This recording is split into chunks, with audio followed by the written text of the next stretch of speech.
buenas tardes tengan todas y todos que nos acompañan en este día. Les damos las gracias por su amable asistencia a que nos honran el día de hoy, siguiéndonos en vivo a través de las redes sociales. A nombre de la Universidad Autónoma del Estado de México y del Instituto de Transparencia y Acceso a la Información Pública del Estado de México, agradecemos infinitamente y les damos la más cordial bienvenida a esta cuarta sesión del InfoEM y los retos frente al COVID-19, el cual tiene como objetivo reflexionar y analizar el contexto actual sobre los retos respecto de los derechos de acceso a información pública y protección de datos personales. Para este evento, destacamos la presencia de la doctora Eva Abaid Yapur, comisionada del InfoEM y coordinadora de la Comisión de Capacitación y Educación y Cultura. Gracias, buenas tardes. Muy bien. También se encuentra con nosotros el maestro Javier Martínez Cruz, comisionado del InfoEM y coordinador de la Comisión de Derechos Humanos, Equidad de Género e Inclusión Social del Sistema Nacional de Transparencia. Muy buenas tardes a todos.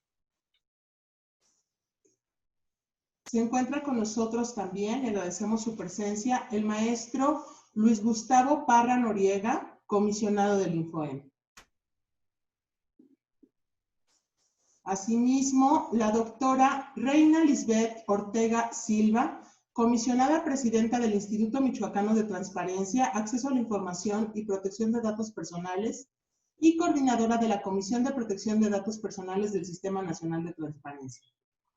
Buenas tardes. Muchas gracias, muy buenas tardes.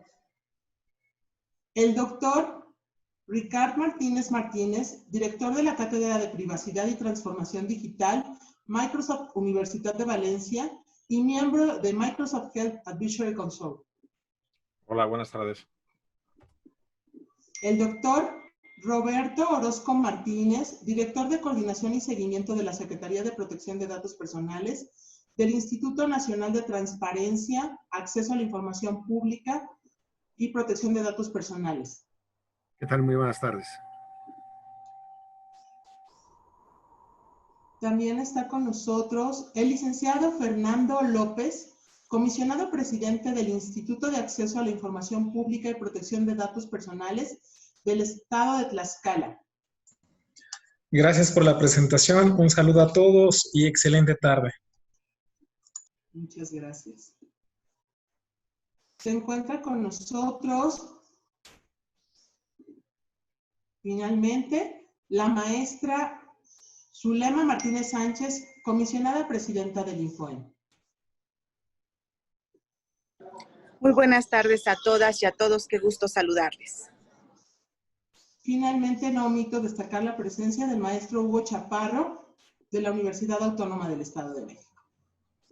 Muy buenas tardes a todas y a todos. Encantado de estar aquí. Muchísimas gracias. En este momento, para dar inicio al evento, me permito presentar a la maestra Zulema Martínez Sánchez, comisionada presidenta del InfoEM, quien nos brindará un mensaje. Cedo el uso de la voz a la maestra Zulema, comisionada presidenta. Muchísimas gracias a la doctora Bernal por cederme el uso de la voz. Pues bien, es inevitable saludar nuevamente, pero sobre todo agradecer la presencia del doctor Ricard Martínez para el InfoEM, para el Estado de México, para México como país. Es un gran placer poder recibirle hoy. En verdad, estamos de gala con los invitados que tenemos. De igual manera, saludo y agradezco al doctor Roberto Orozco. Muchas gracias por su presencia. Siempre el INAI es un aliado invaluable para nosotros como instituciones locales. Saludo con mucho agrado también a quien hoy coordina la Comisión de Datos Personales en el Sistema Nacional de Transparencia, Reina Ortega, que es aparte de nuestro estado vecino, somos y son como de casa, así es como hemos venido trabajando. Agradezco también la presencia de más integrantes del Sistema Nacional de Transparencia al día de hoy, como es en este caso Fernando Hernández de Tlaxcala. Gracias por estar con nosotros. Y por supuesto a nuestros integrantes del Pleno. a Gustavo, a Eva, pero sobre todo a Javier, que hoy le toca encabezar el día de hoy su tema, que él aborda la protección de los datos personales en relación con esta circunstancia de pandemia que tenemos. Yo deseo que lo que veamos hoy, lo que aprendamos hoy, sobre todo para los chicos que nos escuchan, que nos ven, sea de mucho aprendizaje, de mucha reflexión. Pero definitivamente esto no sería posible sin la gran alianza que tenemos hoy con la Universidad Autónoma del Estado de México. Por eso es que agradezco la presencia del maestro Hugo Chaparro, que también está con nosotros, como lo mencioné desde un principio, a la doctora Bernal, y sean ustedes, por favor, el conducto para agradecerle al doctor Alanís, que nos hace favor de prestarnos, pues hoy no puedo decir sus instalaciones, pero sí a su gran equipo para poder estar llevando a cabo esta sesión, y que también sean el conducto para agradecerle al rector de la universidad todo su empeño y todo su entusiasmo que ha puesto en la materia de transparencia. Cada día tenemos más aliados en la UAM y eso es algo que debemos de reconocer. Y de verdad celebro y agradezco la presencia de los que estamos el día de hoy aquí, pero sobre todo los temas tan importantes que estamos abordando con quienes son el futuro de nuestro país, el futuro de nuestro estado, y son quienes pueden ayudarnos a generar un cambio importante tanto en la materia de acceso a la información, pero también en la materia de datos personales. Así es que no me queda más que agradecer la presencia de todos y gracias también por permitirme estar en esta intervención, Javier.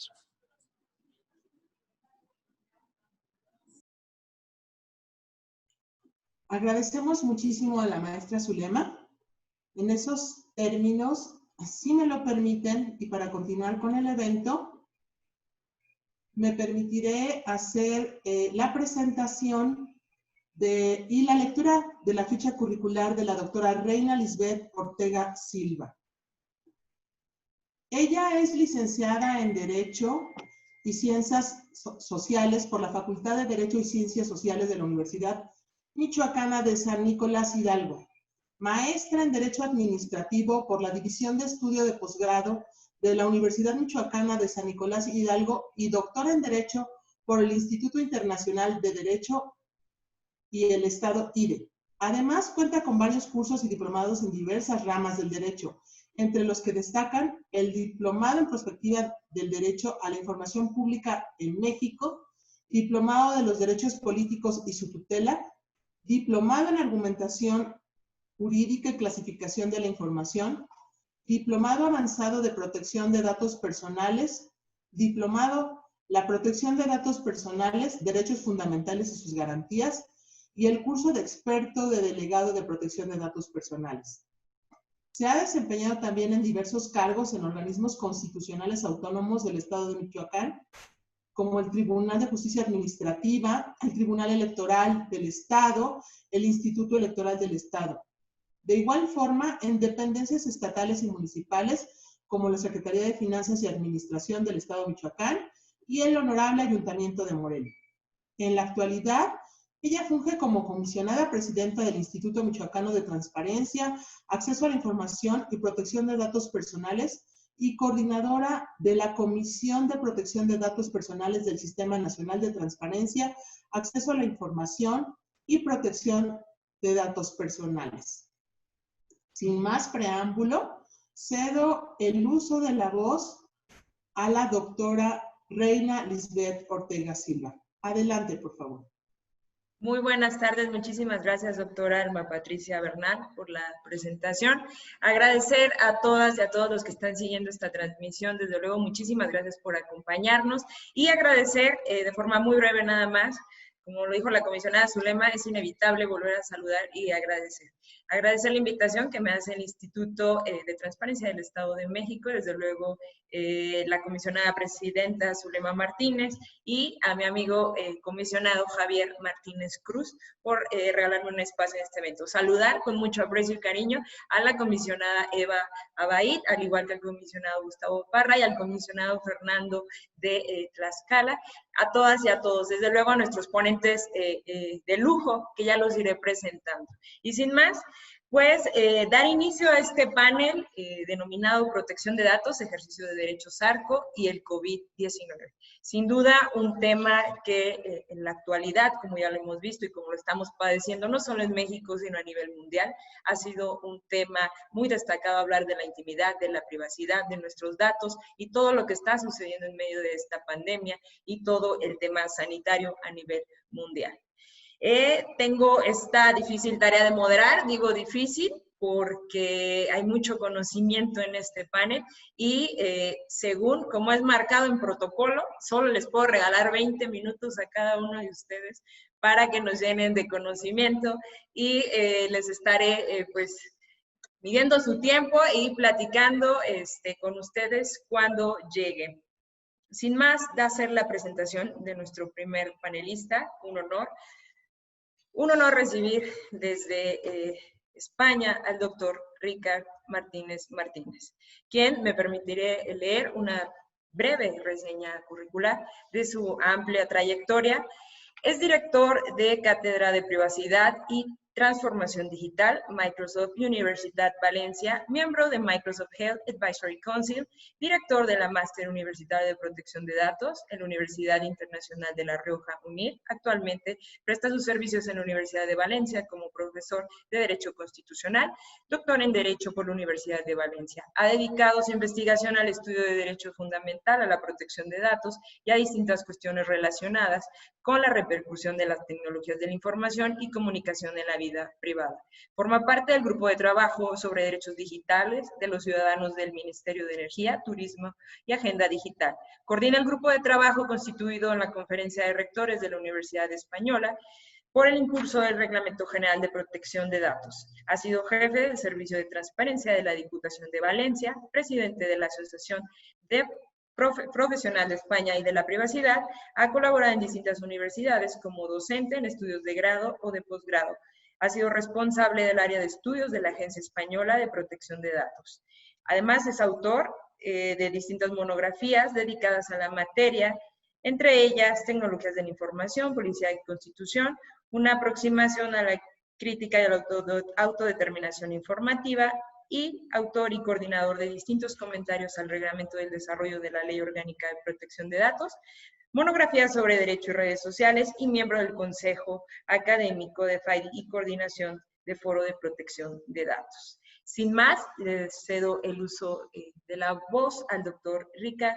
Muchísimas gracias, doctor, por acompañarnos. Muy bien, muchas gracias. Buenas noches. Trataré de acompañarme de una presentación PowerPoint. Confirmen, por favor, que efectivamente la estamos viendo. Creo que sí. En primer lugar, quiero agradecer la amable invitación de Infoem y de la Universidad Autónoma de México. Es un verdadero honor estar en presencia de distintos comisionados a los que he tenido oportunidad de saludar de nuevo en unos casos, conocer en otros. Y la verdad es que me siento un tanto abrumado por el interés despertado por la conferencia de este humilde profesor. Al fin, voy a tratar de ser riguroso con el tiempo. Yo mismo voy a arrancar mi propio cronómetro. Esperemos cumplir. Bien, las cuestiones que uno podía considerar en materia de protección de datos y COVID son muy variopintas. Y yo me voy a situar específicamente en el ejemplo de la trazabilidad o del seguimiento de las personas que eventualmente pueden haber contraído o contagiado COVID, en la dimensión sanitaria del fenómeno. Pero debo decirles que realmente ha aplicado a muy diversas áreas.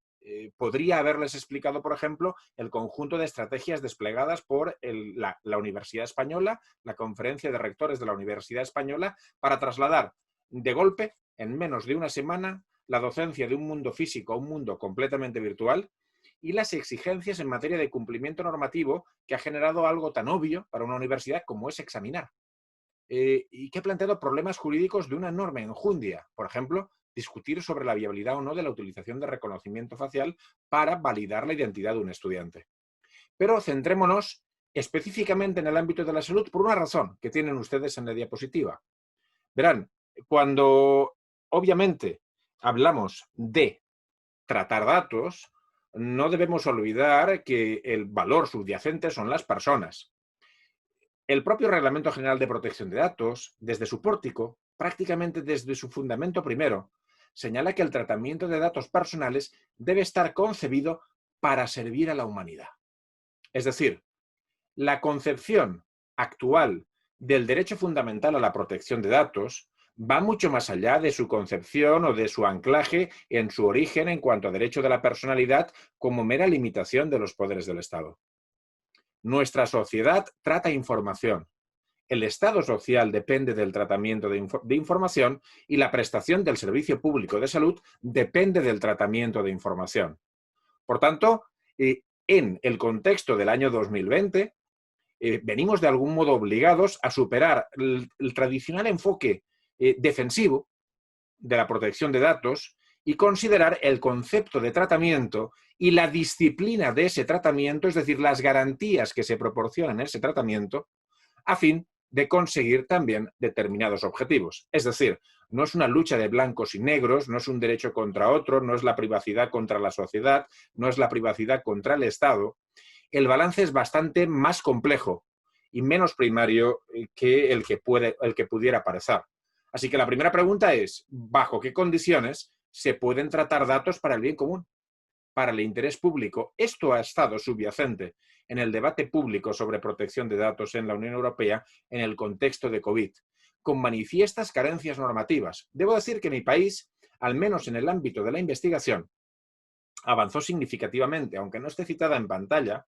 Les recomiendo consultar la disposición adicional 17ª de la Ley Orgánica de Protección de Datos de mi país, de la Ley Orgánica 3/2018.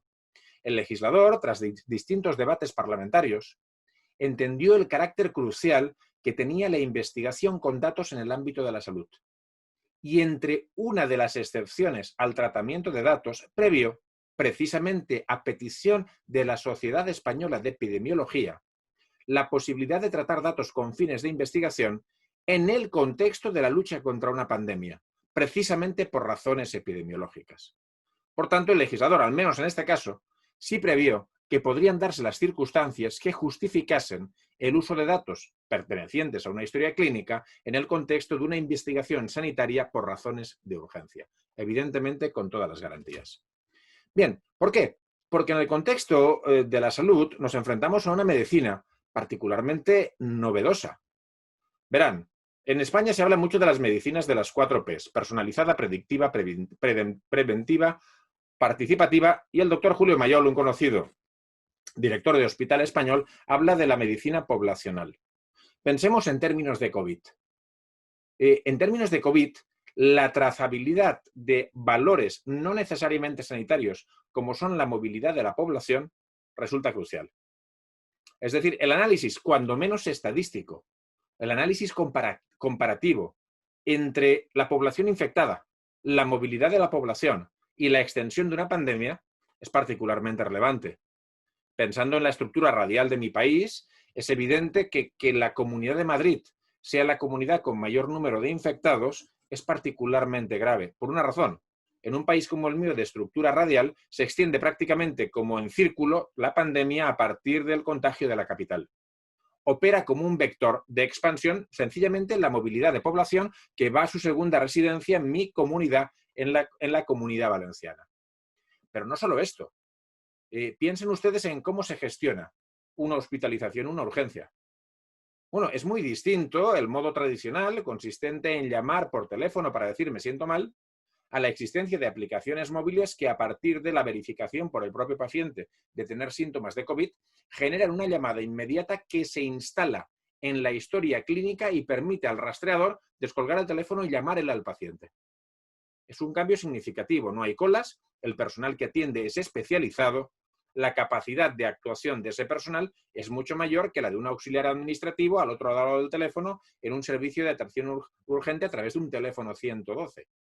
¿Qué ocurre cuando uno llega bien monitorizado a una UCI o simplemente a urgencias? Todo esto es relevante. Y les pongo ejemplos que en COVID fueron muy relevantes. El más significativo y del que hablaremos hoy, en parte, es la trazabilidad de contactos. Les cuento ejemplos de lo que está sucediendo en mi país.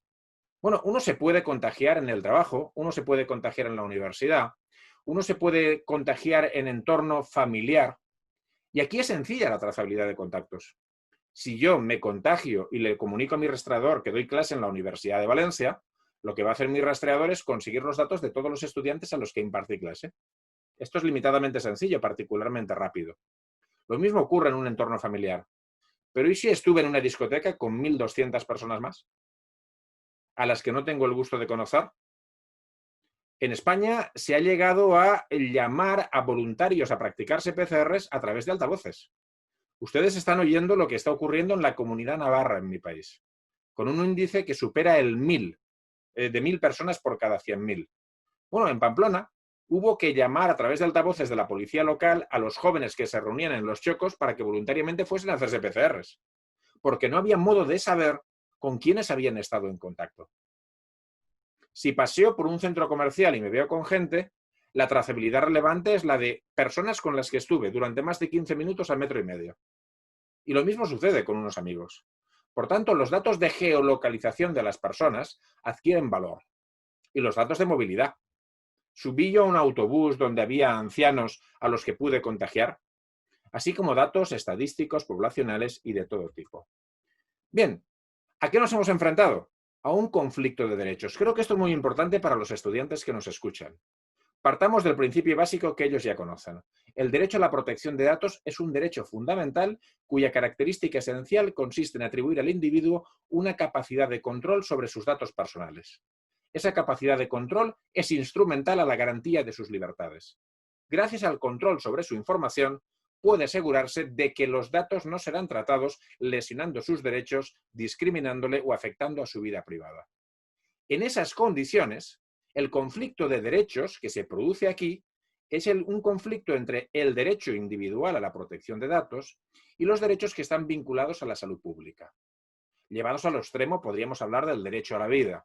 Sin ser tan extremados, evidentemente es obvio que en cualquier Estado constitucional la preservación de la salud pública es un valor constitucional relevante. Así pues, teníamos que determinar bajo qué condiciones podíamos tratar datos con o sin consentimiento o qué tipo de datos, por tanto, limitando el derecho fundamental a la protección de datos.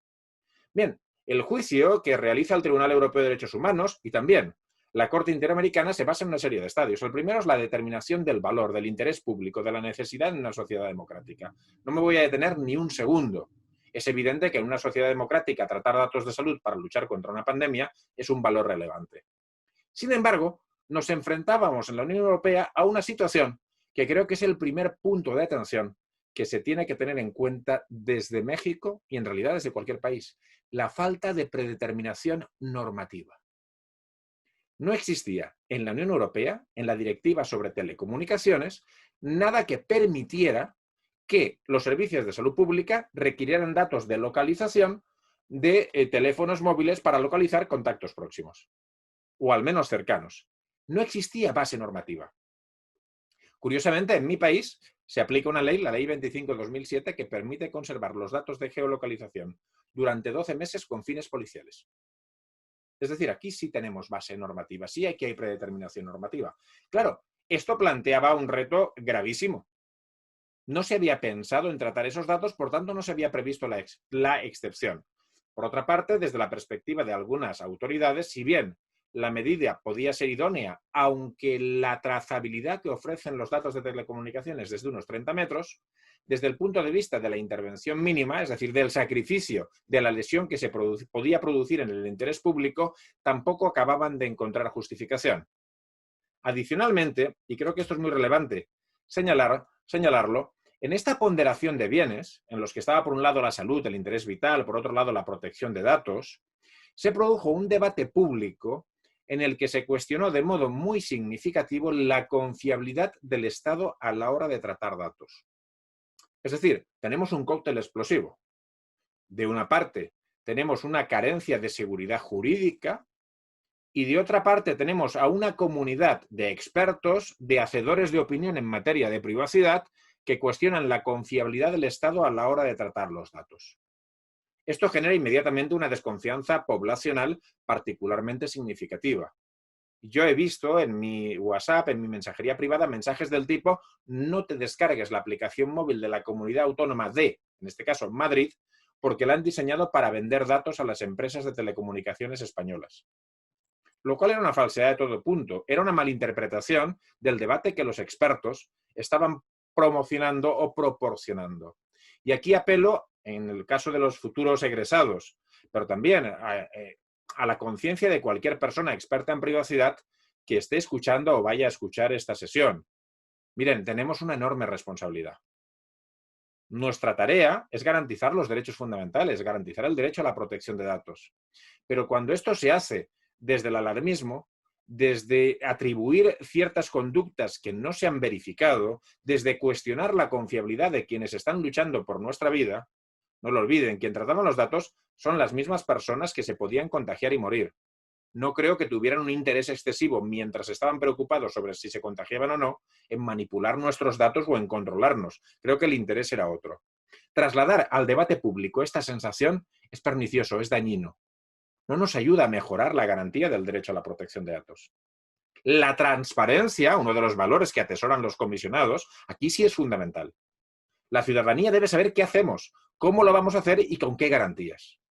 Antes que asustarlas, porque esto, como verán después, tiene consecuencias particularmente negativas. Bueno, aquí tienen ustedes las normas que podíamos aplicar en España y nos enfrentábamos y nos seguimos enfrentando a día de hoy porque el legislador no ha legislado por razones de urgencia, con que la única base jurídica estaba en el artículo 3º de la Ley Orgánica 386, que lo único que dice es que se pueden adoptar medidas de control sobre los enfermos contagiados y sobre aquellas personas que son relevantes desde el punto de vista epidemiológico. Claro, articular medidas de control es un concepto jurídico tan indeterminado que no soporta el menor juicio de proporcionalidad, el menor juicio desde el punto de vista de la predeterminación normativa, porque significa prácticamente cualquier cosa. Bien, esto se trató de paliar con la orden que tienen ustedes en pantalla, que al final lo que estableció fue modalidades de tratamiento de datos de carácter personal no invasivos.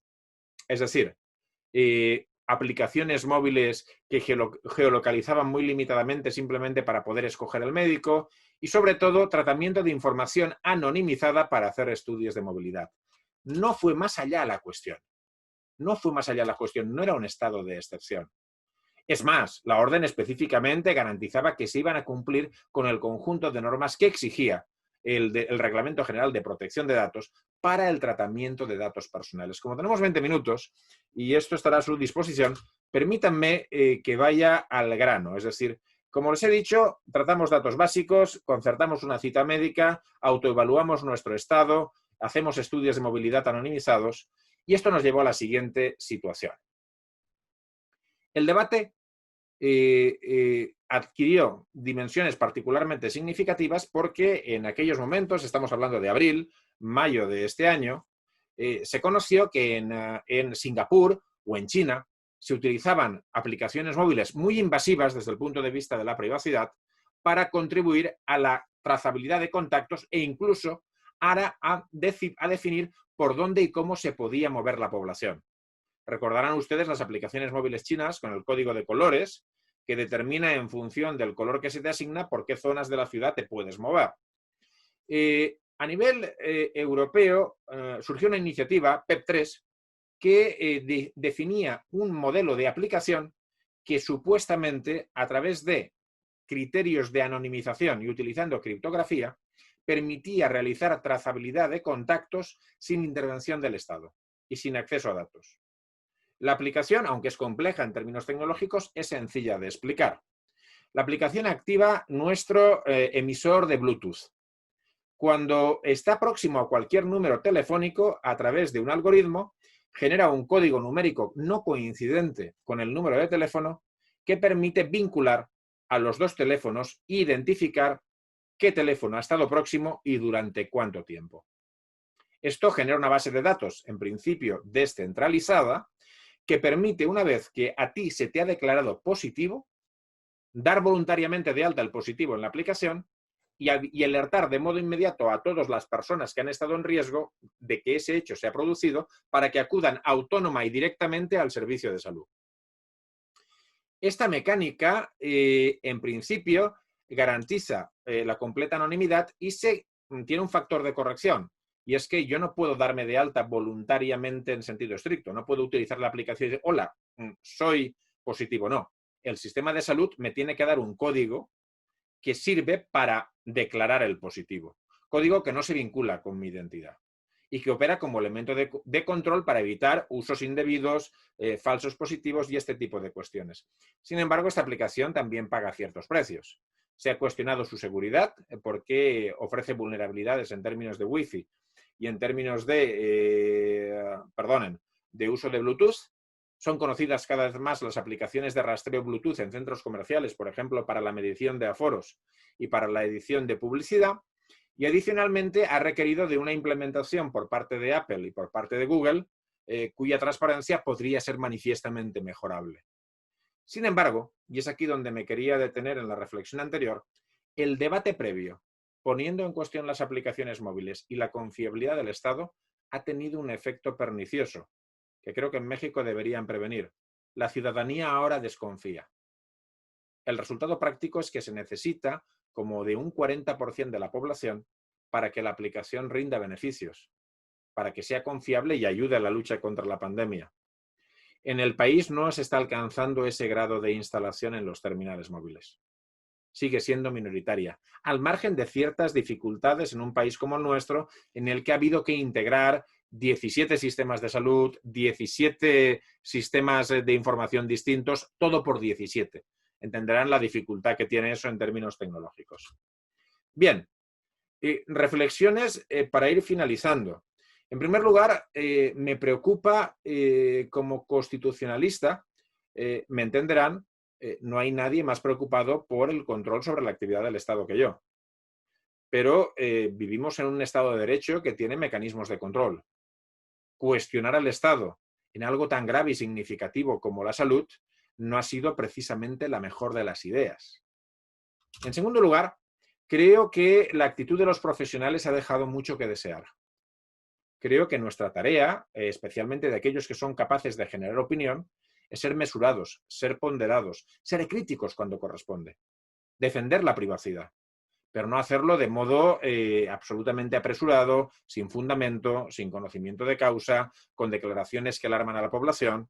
Nuestra responsabilidad en este territorio, la responsabilidad de todos aquellos profesionales que en México, junto a los comisionados, generan opinión, aquellos a los que escucha la prensa, es ser particularmente rigurosos en las opiniones que manifiestan.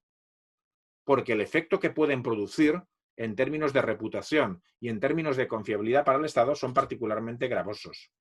Hay otra cuestión que me ha preocupado esencialmente. Y aquí apelo a los comisionados que me escuchan, sobre todo, y paso una diapositiva, hablando de la protección de datos desde el diseño. Verán, en la Unión Europea, y hay que ser autocrítico, se han producido algunas disfunciones. En Bélgica, les pondré un ejemplo muy anecdótico, pero muy significativo.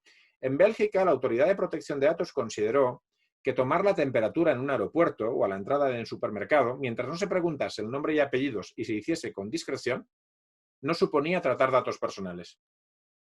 En España sí. En España suponía tratar datos personales. La autoridad española, para según qué tratamientos de información, era particularmente exigente a la hora de exigir que existiesen profesionales sanitarios vinculados al tratamiento. No discuto el criterio. Me parecía razonable, aunque de imposible aplicación. Todos, profesionales, comisionados, autoridades de protección de datos, nos enfrentamos a un territorio que se va a mover muy rápidamente, en el que la tecnología va a funcionar muy rápidamente y en el que el nivel de exigencia de colaboración va a ser intensivo. Y esto supone, y permítanme la confianza, reflexionar sobre si el papel debería ser solamente preventivo y reactivo o debería acompañar los procesos de innovación tecnológica vinculados a la lucha contra la pandemia. Porque esos procesos se producen con una cierta rapidez.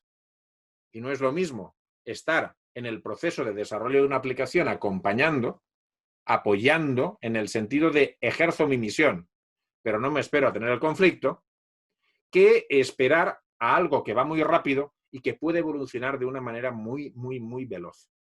En ese sentido, yo señalaría dos elementos cruciales: el desarrollo y uso de aplicaciones tecnológicas por el Estado y los esfuerzos de investigación en salud. Van a ser dos esfuerzos altamente intensivos en tratamiento de datos personales. Y pueden producirse situaciones paradójicas. Que la ausencia de un marco de colaboración activa determine la comisión de infracciones gravísimas, poner en grave riesgo a la ciudadanía, o al contrario, que se produzcan autorrestricciones de aquellas personas que están trabajando en esta materia a falta de criterio o a la espera de que se produzca alguna actuación reactiva del regulador. Sé que lo que digo no es precisamente fácil y mucho menos amable. Es particularmente complicado. Pero es un reto al que nos enfrentamos. ¿Por qué? Porque se exige una vista muy centrada en el futuro. Un futuro que está hecho de inteligencia artificial, de analítica de datos, de procesos altamente intensivos en el tratamiento de información personal, insisto, de la trazabilidad de contactos, de la aplicación, de la utilización de aplicaciones móviles. Sé que va a ser algo complicado. Nos exige conocer los procesos. En el caso de los profesionales de la privacidad, como verán en la diapositiva, modifica nuestro rol. Es decir, es que debemos desterrar, si no lo hemos hecho ya, al profesional de la privacidad que realiza un mero ejercicio jurídico, teórico, de dogmática constitucional, cuando estamos peleando con un desarrollo en el que van a haber médicos, ingenieros, técnicos, expertos en seguridad. No podemos hacer un informe desde nuestro sillón. Tenemos que conocer la realidad y hacerlo desde un horizonte ético y jurídico firme. Verán, no podemos negociar con el derecho a la protección de datos desde la perspectiva de una renuncia. Ahora, lo ha dicho el Supervisor Europeo de Protección de Datos, lo ha dicho el Comité Europeo de Protección de Datos. Ningún derecho es ilimitado. El marco normativo de protección de datos al servicio de la humanidad determina que ciertas limitaciones sean posibles. El propio reglamento reconoce el interés vital como un horizonte ineludible. O habla de la lucha o de la tarea en situaciones de epidemia transnacional como algo que debe tenerse en cuenta a la hora de tratar datos sin consentimiento del usuario. Por tanto, desde la perspectiva ética y jurídica son tratamientos o pueden haber tratamientos legítimos.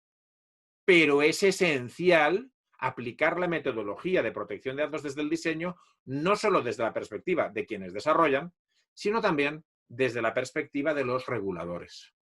No basta con publicar informes donde se diga que una tecnología... Les voy a poner un ejemplo muy rápido y voy terminando. Cuando en el marco o cuando a pie de obra debemos trabajar en el desarrollo de una nueva tecnología o de una aplicación, se nos obliga, lógicamente, a analizar los riesgos, incluso a hacer una evaluación de impacto y a continuación identificar bajo qué condiciones reduciríamos el riesgo al mínimo.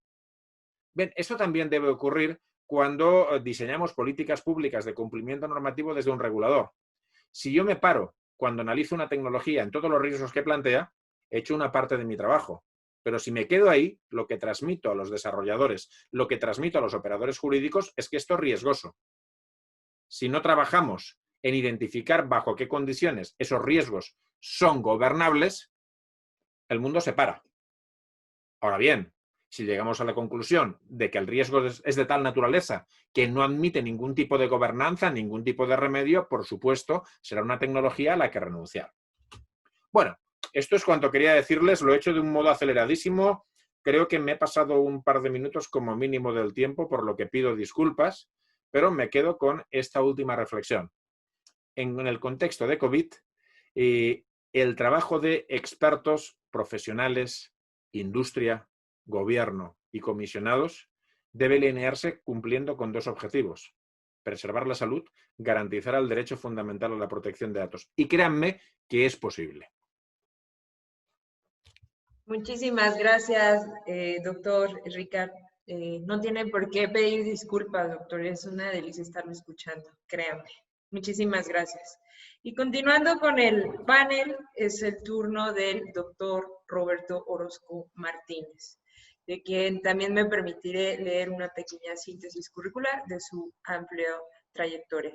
Es licenciado, maestro y doctor en Derecho por la Universidad Nacional Autónoma de México, obteniendo mención honorífica de los grados correspondientes. Cuenta con diversos diplomados y cursos, entre los que destacan el diplomado sobre Derecho de Comercio Exterior, coloquio internacional sobre prácticas comerciales desleales de comercio en la integración del Comité Americano, medios de defensa y solución de diferendos comerciales y de inversión, seminario de los derechos indígenas en el marco del derecho electoral, marco jurídico de derechos humanos, transparencia, el derecho a la información y los derechos humanos en el nuevo contexto nacional.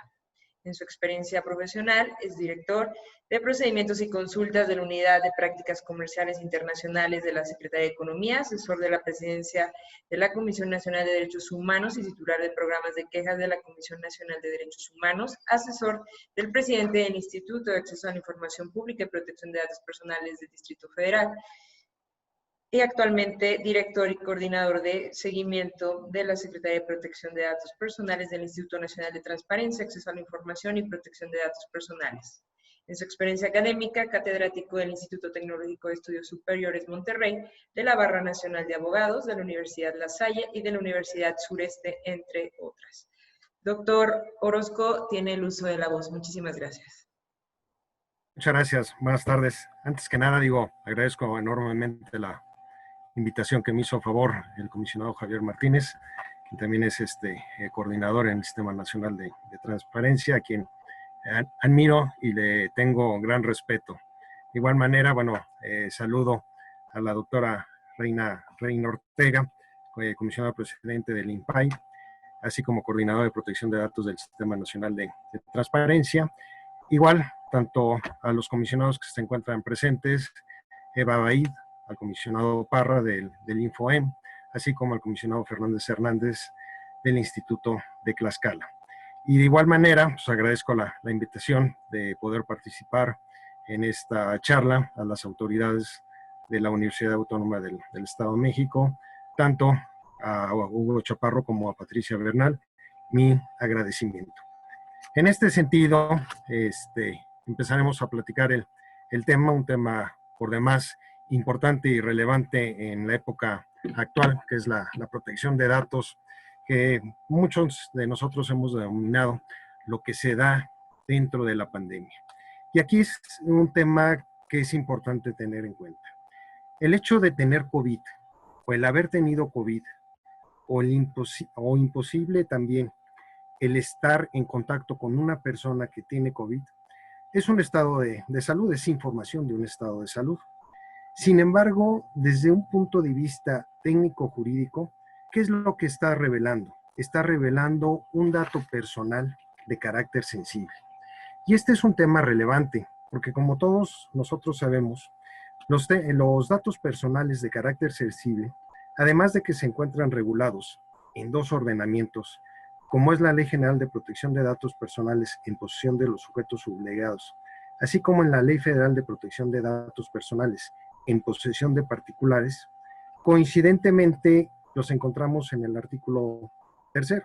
Claro, en la fracción 10ª, lo que respecta a la ley del sector público, y por lo que respecta a la fracción 6ª en la ley del sector privado.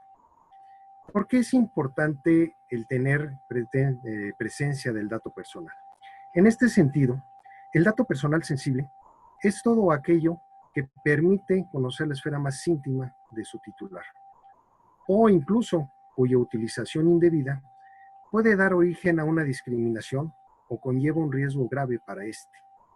De manera enunciativa, más no limitativa, así lo define la norma, se consideran sensibles los datos personales que pueden revelar aspectos de origen racial o étnico, pero sobre todo, y en el caso que nos ocupa el día de hoy, un estado de salud presente y futuro. En este sentido, a partir de que se dio la declaración de la pandemia por el brote del COVID-19, sin duda alguna, se incrementó notablemente el tratamiento de los datos personales, así como los del carácter sensible. Esto no solo se dio en México, sino, ya lo comentaba el doctor Martínez, se ha dado en todo el mundo. ¿Y ello qué implica? Implica necesariamente también hablar de la tutela de la protección de los datos personales. Aquí platicaba hace un momento el doctor Ricardo, y es algo que se enfrenta en la práctica. Muchos empieza a hacer referencia a de que si existe una colisión de derechos, si hay realmente un conflicto entre el derecho a la salud y el derecho a la protección de datos. Sin duda alguna, si nos ponemos en un escenario donde esté el derecho a la salud o inclusive el derecho a la vida, pues tiene que prevalecer aún sobre la protección de los datos personales. Sin embargo, nosotros lo que siempre hemos dicho cuando se habla de que pueda haber un conflicto entre dos derechos que son derechos humanos, mejor hablemos de que estos derechos se deben de complementar. No se vea que no se deba de ver como una prohibición o un límite el derecho a la protección de datos con relación al derecho a la salud, sino que por el contrario se complemente. Ambos derechos los tenemos tutelados y previstos en el ámbito internacional, pero también lo tenemos previsto en el ámbito nacional. El derecho a la salud lo podemos encontrar en lo que es el artículo 4º constitucional. El derecho a la protección de datos, y ahí el ejercicio de derechos ARCO, que es el acceso, la rectificación, la cancelación y la oposición, lo tenemos previsto tanto en el artículo 6º como en el 16º de nuestra Constitución. Sin embargo, son derechos que están íntimamente relacionados y que se deben de respetar y de cumplir. Es importante, y más que todo en este tema que se ha dado de la pandemia, que sin duda alguna nuestros ordenamientos hacen referencia a una excepción, y dentro de la excepción que se marca está efectivamente el derecho a la salud. Sin embargo, bueno, al día de hoy, en los casos que se han presentado y que se han conocido, afortunadamente no ha habido la necesidad de hablar de una colisión de derechos, sino al contrario, hemos buscado siempre forma en que se vayan complementando. De tal forma que los sujetos obligados, ya sea personas físicas o personas morales de carácter privado, deben de seguir considerando todas las políticas y todos los derechos para que se dé el cumplimiento de los principios en esta pandemia. Hablamos de los principios de licitud, de consentimiento, de información, de finalidad, de lealtad, calidad, proporcionalidad y responsabilidad. Y también hablamos de lo que son los deberes. Hablar de los deberes de seguridad y confidencialidad es muy importante en el uso de tecnologías que abordaré un poco más adelante. Y desde luego, en el uso de las tecnologías, también tenemos el ejercicio de los derechos ARCOS. En el caso de México tenemos el de portabilidad, pero única y exclusivamente dentro de lo que es el sector público. El COVID-19 es una pandemia, sin lugar a dudas, sin precedentes en esta época moderna. Hoy el mundo enfrenta una emergencia sanitaria global, ante un escenario que nadie imaginó y que optó y que obligó a los estados a dar atención y desde luego a aplicar medidas para contener esta enfermedad. Ha involucrado todo este sistema, ha involucrado el procesamiento de datos personales. Hablar del procesamiento de datos durante la pandemia, ¿qué implica? Es hablar de Big Data, es hablar de inteligencia artificial, es hablar de aplicaciones móviles, inclusive de GPS, entre otros. Aplicaciones móviles que en la gran mayoría de países se han ido aplicando. A través del uso de las innovaciones tecnológicas, es que se ha puesto en la mesa a discusión el uso y el tratamiento de los datos personales durante la situación de la emergencia. Por ello se afirma que la protección de datos personales como derecho humano en una era digital como la que estamos viviendo no cede aún en tiempos de pandemia. En este contexto, coloca a las autoridades de protección de datos personales de frente a unos nuevos desafíos derivados de las soluciones implementadas, tanto por los gobiernos como por los desarrolladores tecnológicos en la lucha contra la pandemia. Sin embargo, debemos recordar que las soluciones inmediatas, sin una clara finalidad y propósito, puede provocar una vulneración a los derechos humanos de todos los individuos, que sin duda representa hoy en día el mayor reto que enfrentan las autoridades garantes. Más allá del apego y del estricto cumplimiento a lo que son las legislaciones en tutela a la privacidad y seguridad de la información personal de cada país, hoy se ha abierto la puerta a un debate relativo hacia el futuro social y colectivo. En el tratamiento de los datos personales por parte de las autoridades y otros sectores. ¿Esto qué implica? Implica una colaboración de manera conjunta con un único propósito, el garantizar la protección de los datos personales durante la pandemia. Ante tal situación, es innegable la necesidad de recabar y utilizar información de carácter personal. Lo que son las aplicaciones móviles, ¿qué es lo que les interesa? Desde luego les interesa información de un estado de salud, les interesa saber el paciente cómo está. Esto es una información de carácter sensible y en consecuencia las medidas que se deben de establecer son mayores. Esto con un solo propósito, evitar la propagación y el contagio del virus del COVID-19. El uso de las tecnologías se ha convertido en una herramienta vital para la detención y seguimiento de los casos relacionados con la salud de los pacientes. Las preocupaciones en materia de privacidad y protección de datos personales a las que nos estamos enfrentando durante y después de la crisis sanitaria no solo van a ser importantes en el ámbito de salud, también en lo que es la medida de distanciamiento social, han disparado el uso de todas las herramientas de comunicación y de la tecnología para la educación en distancia, el trabajo desde casa y el crecimiento acelerado del uso de Internet para la mayoría de las actividades que realizamos cotidianamente cada uno de nosotros. Sin embargo, lo anterior no tiene como consecuencia, desde ningún punto de vista, la falta de observancia de la normatividad aplicable en materia de protección de datos personales, ya que esto es importantísimo para salvaguardar la privacidad y el derecho a la autodeterminación informativa de las personas. Máxime, cuando la declaratoria de emergencia sanitaria no justifica el incumplimiento de otros ordenamientos legales, sino solo la implementación y establecimiento de acciones extraordinarias por parte de las autoridades sanitarias competentes, como puede ser la restricción o la suspensión de actividades consideradas como no esenciales. ¿A qué me refiero con esto? Hemos tenido conocimiento que en muchas ocasiones se ha dicho, bueno, vamos a aplicar cualquier tipo de sistema tecnológico y la normatividad en materia de datos se deja de aplicar. No, la normatividad en materia de protección de datos sigue vigente y más aún ahora que se maneja una serie de datos tan relevantes e importantes. En este orden de ideas, una de las soluciones tecnológicas que ha demostrado ser de gran utilidad en la detección y prevención de contagio de esta enfermedad es el uso de la aplicación móvil. A través de una serie de datos que se van recabando. Como datos podemos decir que recaban números de teléfono, que recaban correos electrónicos, recaban cuestionarios de autodiagnósticos, en fin, es con el único fin de poder coadyuvar con las autoridades en el combate de esta pandemia. El uso de las aplicaciones, ¿qué es lo que implica? El titular de los datos le deben de dar a conocer cómo se va a utilizar esta aplicación frente a la pandemia. Esto es esencial. Hay mucho desconocimiento de qué información se recaba, para qué se recaba.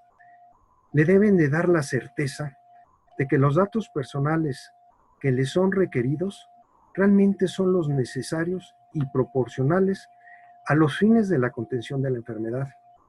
Pero de igual manera, al momento en que se utiliza una aplicación móvil, nos deben de informar qué van a hacer con nuestros datos, con quién los van a compartir, quién va a tener acceso a ellos. Si se realizan transferencias, estas, no hay que olvidar, deben ser consentidas. Una transferencia me tienen que informar y tengo que dar el consentimiento para la misma. Además, si las aplicaciones son voluntarias, ¿qué implica que sea voluntaria? Que requieren recabar el consentimiento por parte del titular de los datos. Pero si resulta que esta aplicación es obligatoria, entonces nos deben de dar a conocer el fundamento legal que faculta a la autoridad para realizar esta obtención de datos personales. Son requisitos que sin duda alguna las aplicaciones los deben de llevar a cabo y que permitiría al particular tener cierta tranquilidad de que sus datos se van a utilizar de una manera correcta. Es decir, va a haber un tratamiento legítimo de datos personales. Es importante que se tenga en cuenta que hablando de lo que son las aplicaciones, tenemos dos tipos de aplicaciones. Una que es la relativa a la localización y otra que es la relativa a la aplicación de rastreos de contactos. Si estoy en presencia de una aplicación de localización, esta aplicación se debe utilizar única y exclusivamente para elaborar un modelo de propagación del virus. No para otra cosa, única y exclusivamente ese modelo. Si estoy en presencia de una aplicación de rastreo de contactos, lo que se debe de hacer es únicamente notificar a la persona que ha estado en contacto o cerca de alguna persona que es portadora del COVID. Pero que no se vaya más allá porque se puede desvirtuar el uso de las aplicaciones y va a generar un problema tanto a las autoridades como a las personas que puedan creer en las mismas. El uso de las aplicaciones se deben de cumplir todos los principios que ya habíamos visto en el tratamiento de los datos personales, pero más aún el de información, el de consentimiento, el de proporcionalidad y sin lugar a dudas el de legalidad. Es importante, ya comentaba algo el doctor Martínez, de que este tiempo llegó y en muchas cosas no está regulado. Y por ello, hay dos declaraciones que emitió la Comisión Interamericana de Derechos Humanos. Una fue en el mes de abril y otra fue en el mes de julio. Esto vino a darnos una pauta, darnos un lineamiento, una directriz para el correcto uso de las aplicaciones móviles. La primera, que es del mes de abril, que emitió la Corte Interamericana, es una declaración. Esta declaración es la que se conoce como COVID-19, Derechos Humanos, los problemas y desafíos que deben de ser abordados con perspectiva de derechos humanos y respetando las obligaciones internacionales. La cual estableció fundamentalmente que hablando de aplicaciones, debe disponerse de las medidas adecuadas para que el uso de las tecnologías de vigilancia para monitorear y rastrear la propagación del coronavirus sea limitado y proporcional a las necesidades sanitarias y que no implique una injerencia desmedida y lesiva para la privacidad, la protección de datos personales y la observancia del principio general de no discriminación. A mayor abundamiento, esto lo pueden encontrar en lo que es el numeral 35. Sin meterme al estudio del numeral 35 por cuestiones de tiempo, es importante los requisitos que señala, y nada más se los voy a comentar. Indica el consentimiento por parte del titular. Señala que el almacenar los datos son única y exclusivamente durante la emergencia sanitaria. Y también señala como último el derecho a la cancelación de los datos sensibles. Esto es de gran relevancia. ¿Qué es lo que está plasmando? Tratamiento con consentimiento. Y la información se podrá cancelar una vez que perdió su finalidad. Estaríamos en cuestiones del principio de calidad. Tengo también la resolución 4 del 2020. En la resolución 4 del 2020 es algo relevante en el sentido de que señala completo el ejercicio de los derechos ARCO, pero además hace el señalamiento de que toda la información que se llegue a utilizar para fines del control de esta pandemia debe ser anonimizada. Esto es, que no se identifique a la persona. Es de gran importancia porque aquí en México todos ustedes sabrán que existe un gran problema con el hostigamiento, inclusive con lo que es la discriminación en el sector médico. Por eso es importante que los datos sean anonimizados. Por último, es importante, y para no dejar de de abordar lo relativo al ejercicio de derechos ARCO. ¿Qué implica el ejercicio de derechos ARCO? La posibilidad que tiene la persona de poder accesar, rectificar, cancelar o oponerse a la información que tiene. Se han dado muchos casos en el sector salud. La posibilidad que yo tengo de acudir a un médico y solicitarle que me dé acceso a mi expediente. Inclusive tengo la posibilidad de pedirle que me dé copias certificadas. El ejercicio de derechos ARCO, sin duda alguna, al menos en el sector salud y por lo que implica el expediente clínico, se ha ido incrementando y es de gran importancia. Quiero comentarles ahí un antecedente que se trae en el sentido de lo que es los expedientes clínicos. Si bien es cierto que la ley de sector privado señala que tiene que ser el titular, la ley de sector público señala que puede ser una persona que tenga un interés legítimo. Sin embargo, por un criterio de lo que es el pleno del instituto, se estableció, y ya hay un caso que se resolvió, que sí se puede dar información de expedientes clínicos aún de personas fallecidas. Desde luego que se debe de acreditar el interés y para qué quiere ese tipo de información. ¿Por qué les comento esto? Porque dentro de lo que es la pandemia, lamentablemente el número de fallecidos ha aumentado de sobremanera y le permite el conocer el tratamiento que se le haya dado, que haya sido un tratamiento acorde, o incluso les permite también tener la posibilidad de poder tener una segunda opinión. Yo concluiría en mi intervención para no tomar más tiempo del debido, en el sentido de que la protección de datos personales sí está vigente, debemos de aplicarla y que se maneje como un derecho complementario en las aplicaciones que se están llevando a cabo el día de hoy. Y que las aplicaciones den a conocer finalidades y la obtención de lo que son los datos. Yo agradezco mucho la atención que me he brindado y quedo atento para cualquier comentario. Muchas gracias, doctor Orozco. Y para terminar este panel, le doy el uso de la voz al comisionado Javier Martínez Cruz, no sin antes leer su reseña curricular, de la cual quiero mencionar que de la reseña voy a hacer otra pequeña reseña, porque tiene un currículum muy amplio, pero para abonar más al tiempo.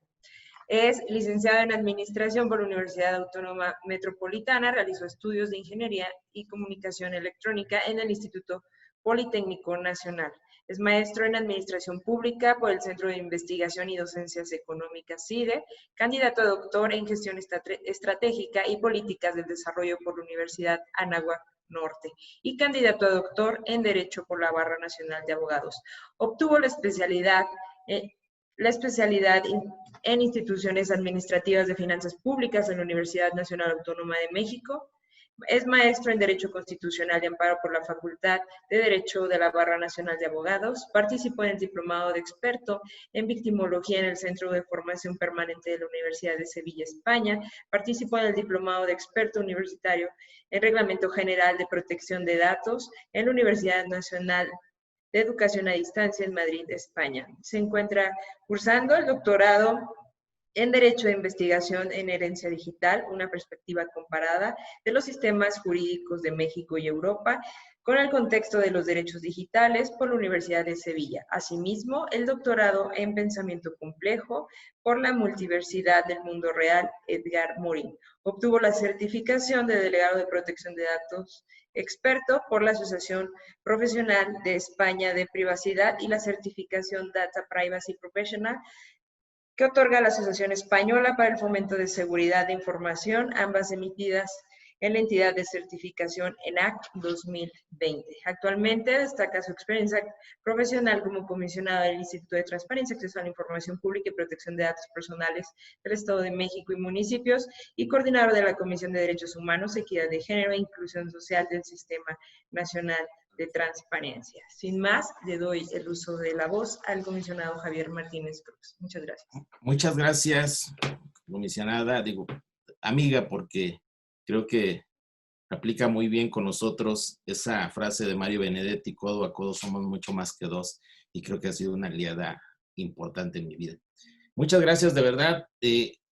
Agradezco este espacio, agradezco la oportunidad de estar con dos personas que admiro y respeto mucho, como, digamos, parte de estas ponencias. El doctor Ricard Martínez, que escucharon ustedes, ha sido para mí una referencia de la perspectiva que le da para el tema de esta pandemia y el tema de la protección de los datos personales. Doctor, he seguido muy de cerca sus posiciones y ya escuchamos por qué, digo, lo tomo como referencia. La perspectiva sin duda marca un parteaguas de una forma diferente para que México también entienda los retos que va a enfrentar.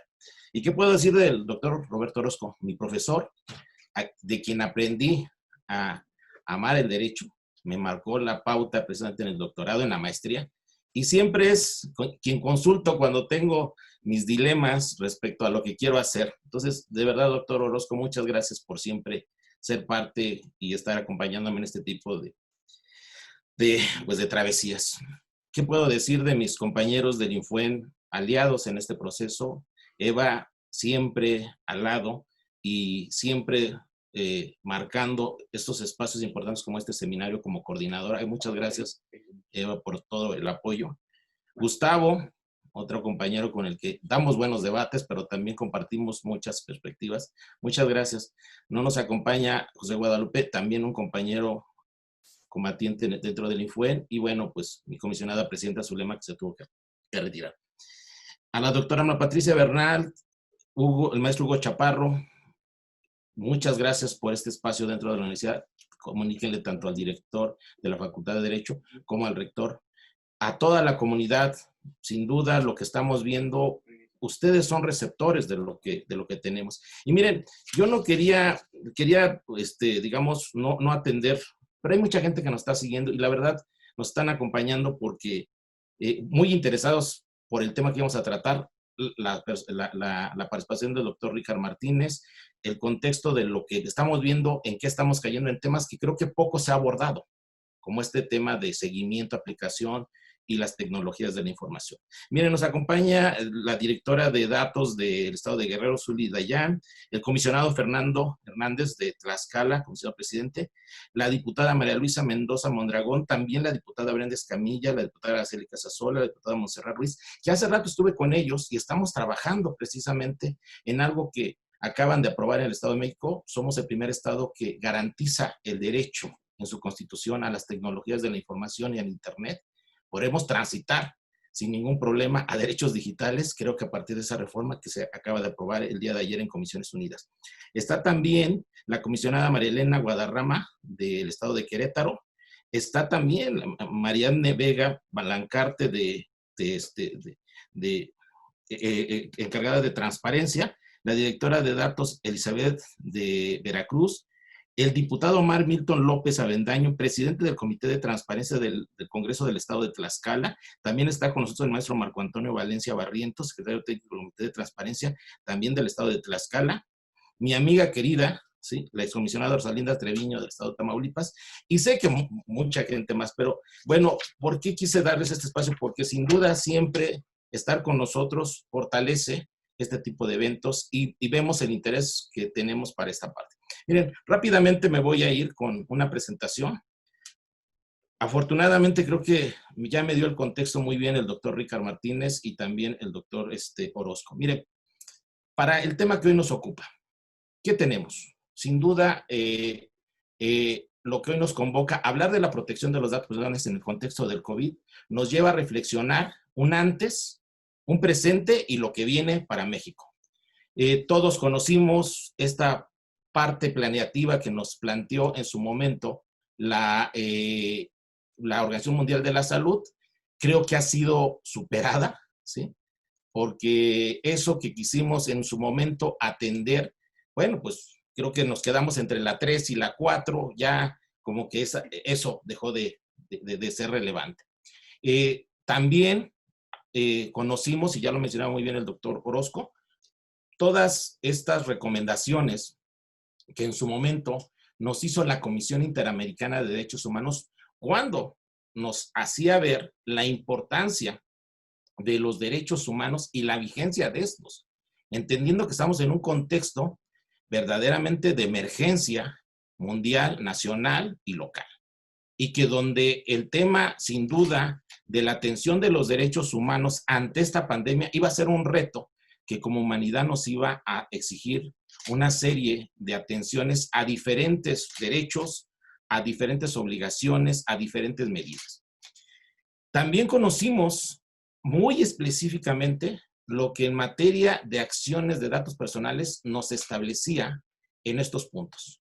Y también, ya de manera muy concreta, recomendaciones como lo que hoy estamos hablando, este tema de las tecnologías de la información, el seguimiento, la vigilancia, la transparencia, la protección a grupos vulnerables que hoy obviamente estaban en una tensión y cada vez más riesgo por su naturaleza de vulnerabilidad. También conocimos, y fue algo que nos llamaba la atención, que en Europa, y como bien lo decía el doctor Ricard Martínez, empezaba a generar una serie de tensión porque, por ejemplo, la organización civil se manifestó con esto. No vimos, sí vimos diferentes posicionamientos en México de ciertos colectivos, pero no vimos, yo no vi al menos una declaración de esta naturaleza como la que se vivió en Europa, donde la sociedad civil hizo este tipo de declaraciones que obviamente nos planteaba el riesgo y los retos que se iban a tener ante la presencia de esta pandemia.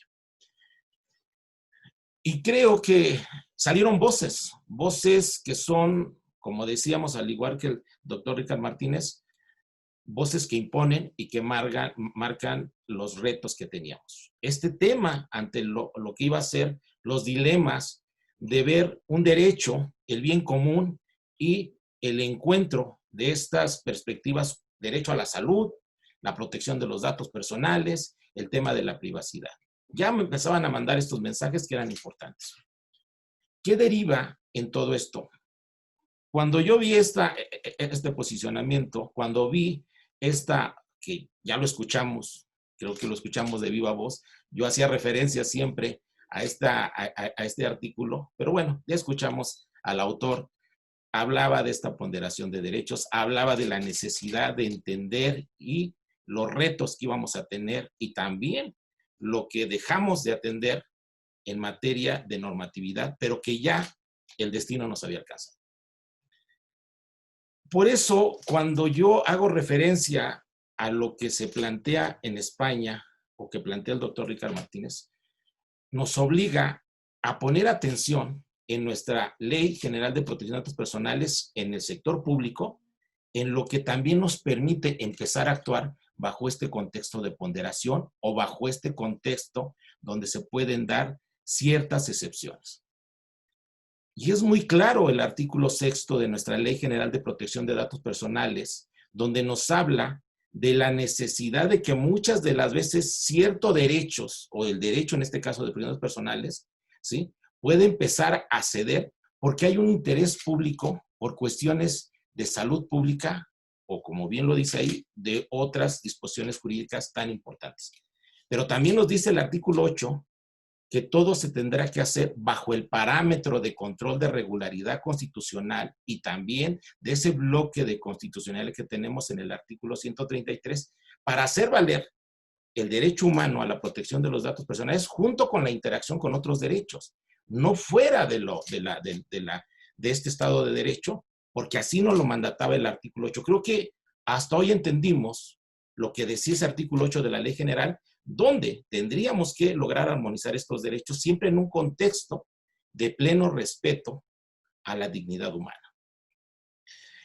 También recordemos que cuando nosotros, en el caso de órgano garante y el sistema institucional que conformamos, estábamos ante la necesidad de información, otro derecho fundamental en este contexto de necesidad de ser innovadores, ser audaces para poder enfrentar los retos que teníamos. Y nos dice, tanto en su momento, cuando estamos hablando de datos personales, ante una petición de una autoridad de información que tendría que responder a su razón de ser, está este test de proporcionalidad, esta prueba de interés público que nos dice muy claramente, ¿sí?, quién la tiene que hacer y bajo qué principio de proporcionalidad, como lo establece claramente la ley en su artículo 149, donde nos habla, lo comentaba hace rato el doctor Ricardo Martínez, tanto del grado de idoneidad, de necesidad o de proporcional en sentido estricto. ¿Para qué? Para verdaderamente actuar en un contexto de derecho y encontrar esa armonía entre los posibles derechos que se pudieran encontrar.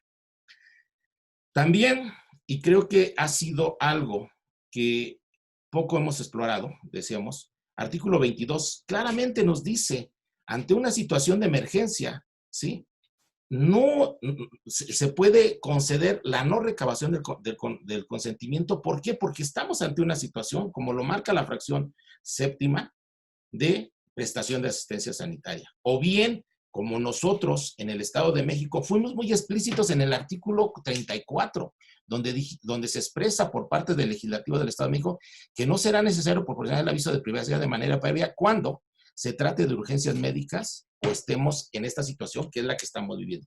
Esto, por ejemplo, no viene en la ley general, dado que no se establece de manera explícita. En el Estado de México sí lo tenemos. ¿Qué nos habla? Y es aquí donde vamos a empezar a ver por qué hemos transitado a algo que hoy puede ser una oportunidad. Y lo mismo, poco hemos explorado ese título quinto que nos habla de las transferencias. Y recordemos que en el caso de México, al ser un país federal, podemos hablar tanto de transferencias internacionales, pero sobre todo las transferencias nacionales, donde nos deja claramente estipulado un marco normativo tanto a nivel federal como a nivel subnacional, donde en el quehacer de estas instituciones médicas, de seguridad o por su razón de ser, se puede hablar de estas transferencias sin necesidad de consentimiento. ¿Por qué? Porque estamos sujetas precisamente a la función que públicamente tenemos que atender y sobre todo ante una situación como la que vivimos en nuestro país de pandemia. Y es aquí algo que fue a lo mejor, esta pregunta fue la que detonó lo que hoy tenemos como encuentro y como seminario. Todos conocimos la forma en que los países asiáticos salieron rápidamente de esta contingencia. Y entonces pareciese que esta pregunta que se estaba haciendo de que si hoy los estados autoritarios podrían sacar una mayor ventaja del uso de las tecnologías, y lo planteó muy bien el rector de la Universidad Central de Europa, ¿son ellos el modelo a seguir? ¿Está en riesgo los sistemas democráticos y es un impedimento por el respeto a los derechos humanos?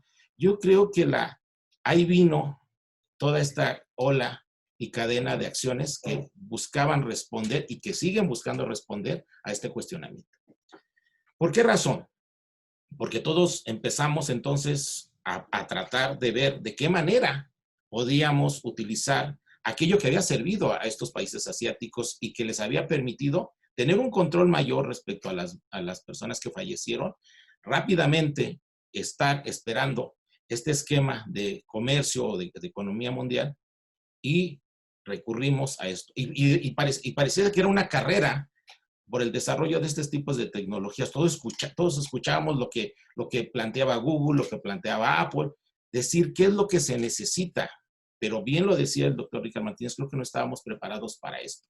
Nunca pensamos que en algún momento dado ese tema de economía o del mundo digital, ese panóptico digital que hablaba la sociedad de la transparencia, eso que ya se veía venir, tardamos mucho en prepararnos. Por eso empezaba de nuevo este reto. ¿Cómo hablamos bajo estos dos derechos? El derecho a la vida, el derecho a la vida, a la salud, al derecho a la privacidad. ¿Cómo empezamos a encontrar este equilibrio? Sobre todo en algo que ya implicaba tecnologías de la información. Escuchamos también, y era algo que yo he hecho referencia en diferentes foros, donde contextos como el español empezaban a hablar de esta cultura del respeto a los datos personales y aquellos datos, como lo comentaba también el doctor Orozco, que pudieran entrar en un conflicto o que pudieran generar una afectación, ya sea que vulnerara o que lograra discriminación. y veíamos estos debates que se daban en España respecto hasta dónde se podría contar con el afán supuestamente de compartir y protegerse, divulgar información relacionada precisamente con salud de vecinos o de conocidos. Y ese era el debate que se empezaba a generar. Y aquí creo que viene lo que ya en algún momento dado planteábamos para México. Debíamos entender las diferencias jurídicas, las diferencias sociológicas que vivía un continente como Europa, los países europeos y lo que México tenía presente.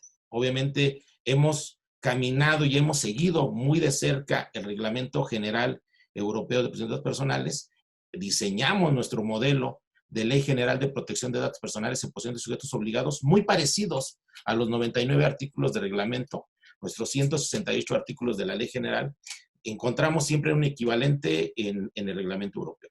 Pero teníamos retos y teníamos diferencias que debíamos considerar.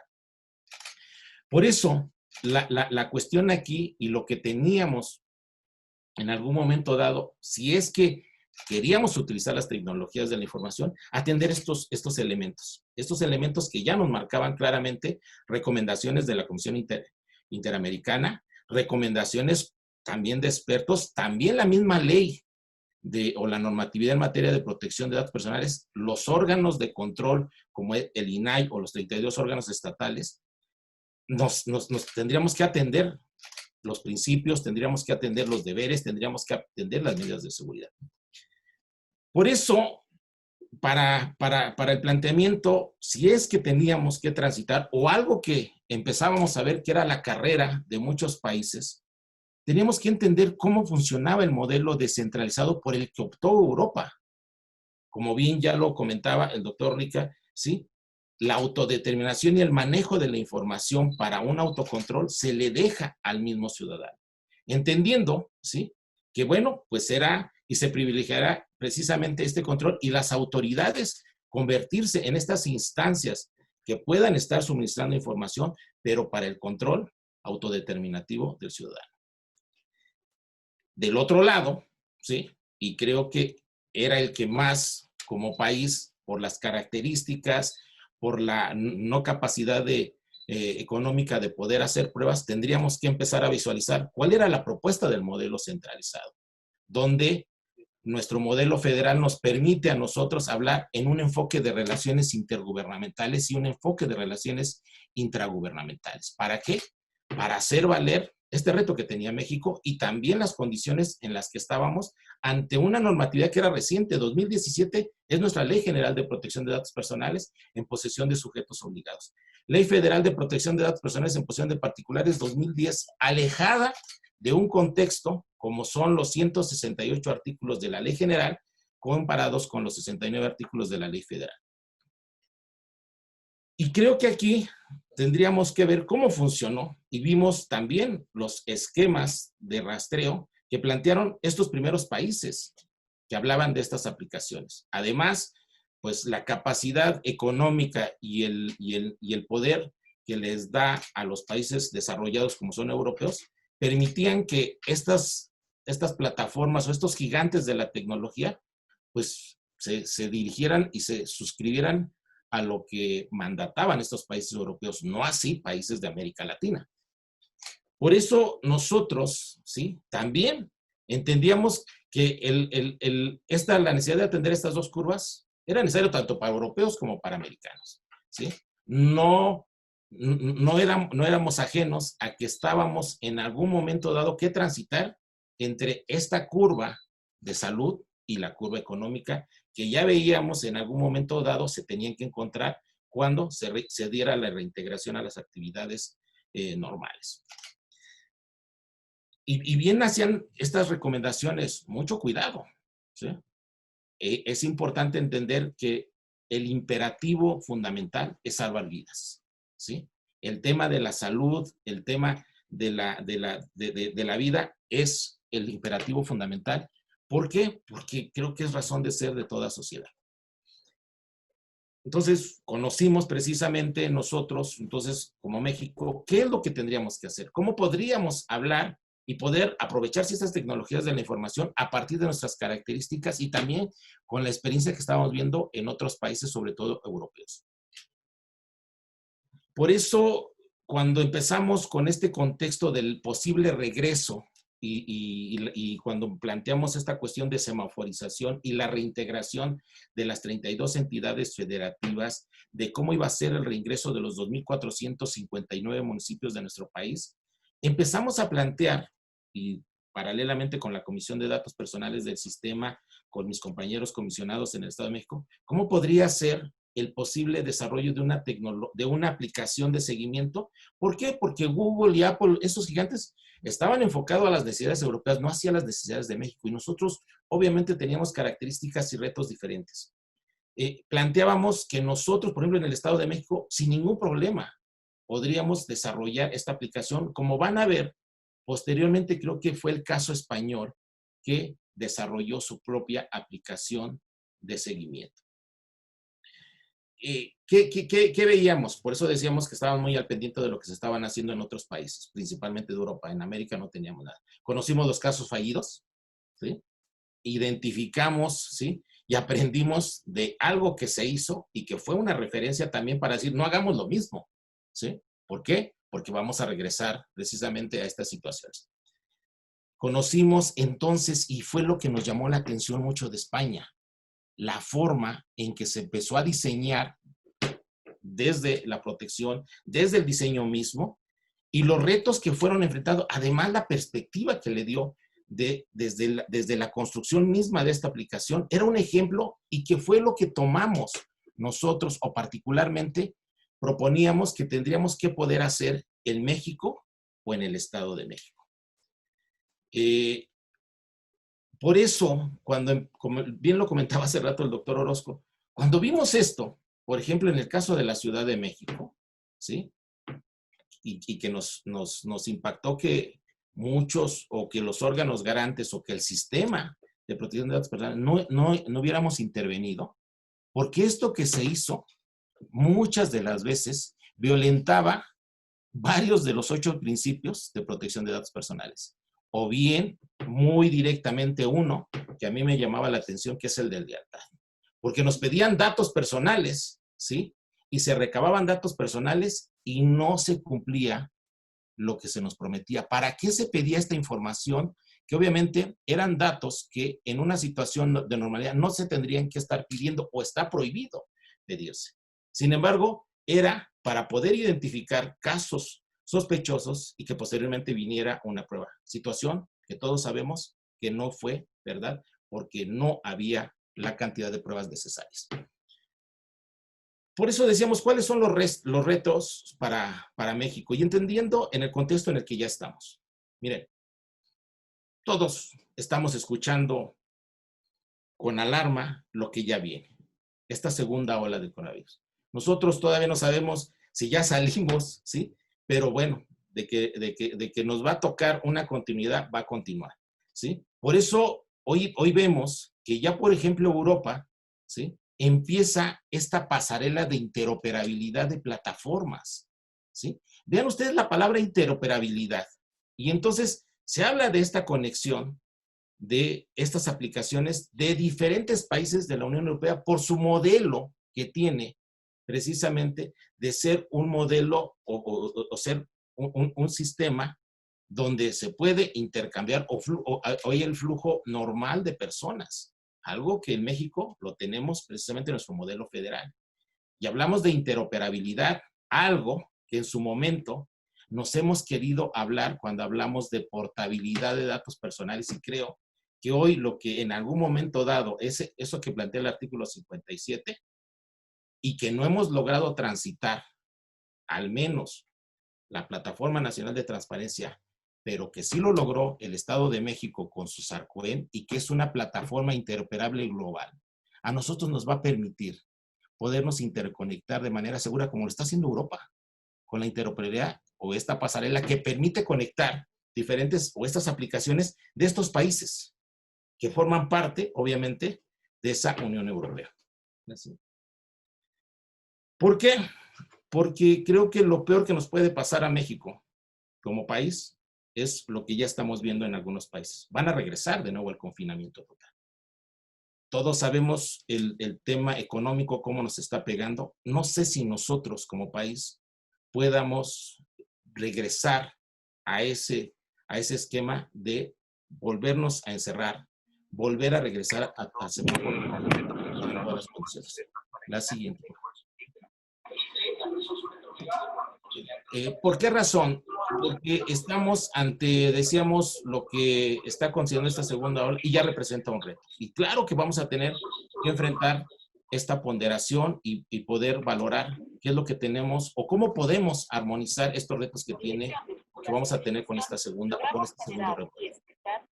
¿Qué es lo que tenemos? Y eso es lo que hemos planteado ahorita. Ya no nos podemos dar el lujo de no hacer esta aplicación de rastreo. Por eso lo que hoy hemos planteado en el Infuen, particularmente lo estamos trabajando con la FES Acatlán, hemos planteado a través del Centro de Estudios Metropolitanos y Municipales desarrollar esta aplicación con su área de tecnologías de la información y que sea la UNAM la que maneje la base de datos para verdaderamente poder desarrollar y que nos sirva a lo que comentaba hace rato el doctor Orozco, una aplicación tanto de identificación y contención, pero también de seguimiento. ¿Bajo qué esquema? Bajo un esquema que a nosotros nos permita precisamente, la siguiente por favor, hacer una aplicación que analice esta aplicación de seguimiento ciudadano en materia de identificación de COVID.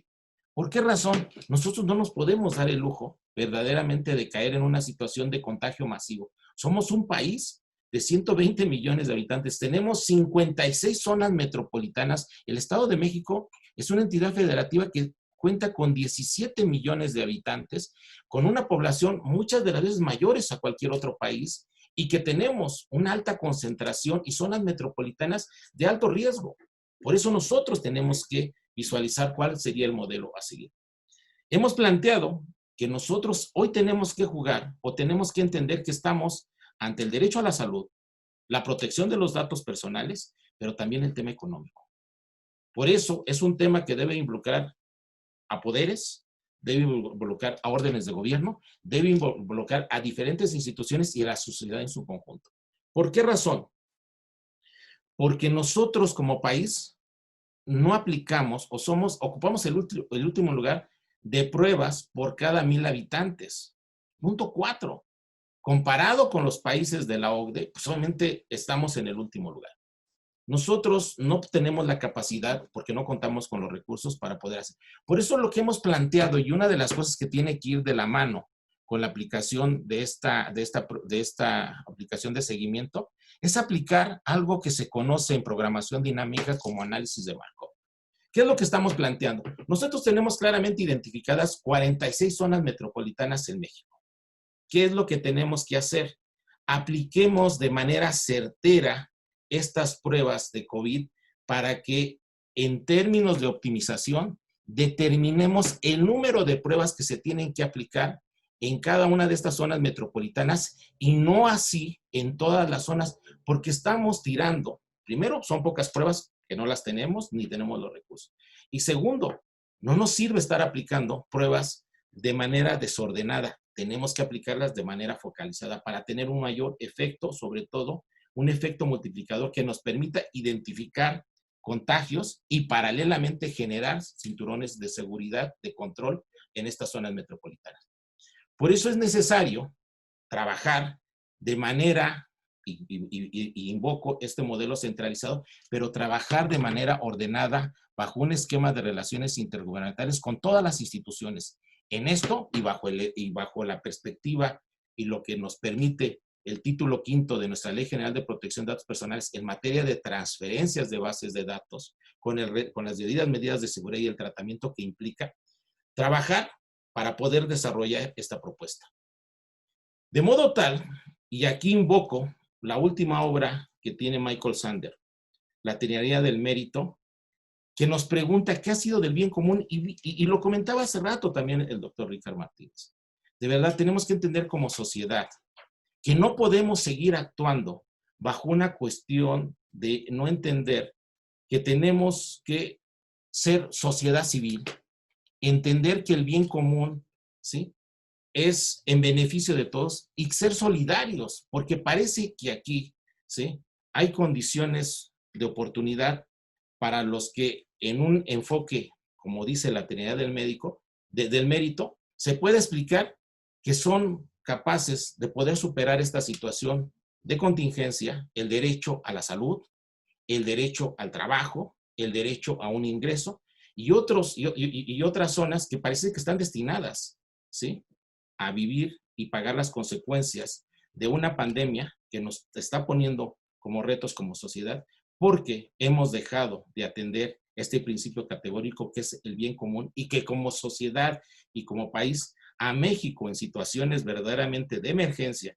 como han sido el tema de los sismos, como han sido estos desastres naturales, nos distinguía una solidaridad, nos distinguía este bien común, pero hoy que parece que nos hemos olvidado de esos principios categóricos y creo que vale la pena retomar la tesis que plantea Michael Sanders, ¿sí?, en su obra La tiranía del mérito, que ha sido del bien común, para entender que es necesario volver a racionar o volver a entender cuál es el concepto de igualdad que queremos llevar, cómo debemos de entender lo que mejor convenga para la sociedad ante este reto que tendremos y que vendrá como segunda ola.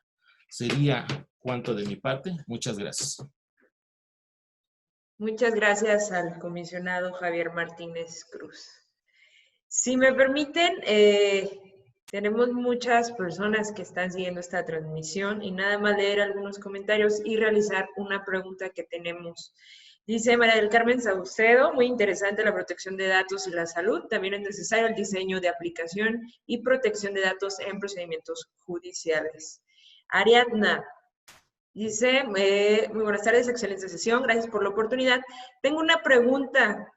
En el caso de solicitar expedientes clínicos a instituciones públicas, especialmente cuando se traten de padres de familia que lo soliciten en un expediente de hijos menores de edad, ¿existe obligatoriedad legal de que las instituciones hagan entrega de una copia fiel del expediente clínico completo? ¿Cuál es el procedimiento indicado para solicitarlo? No sé cuál de nuestros ponentes quiera contestar la pregunta.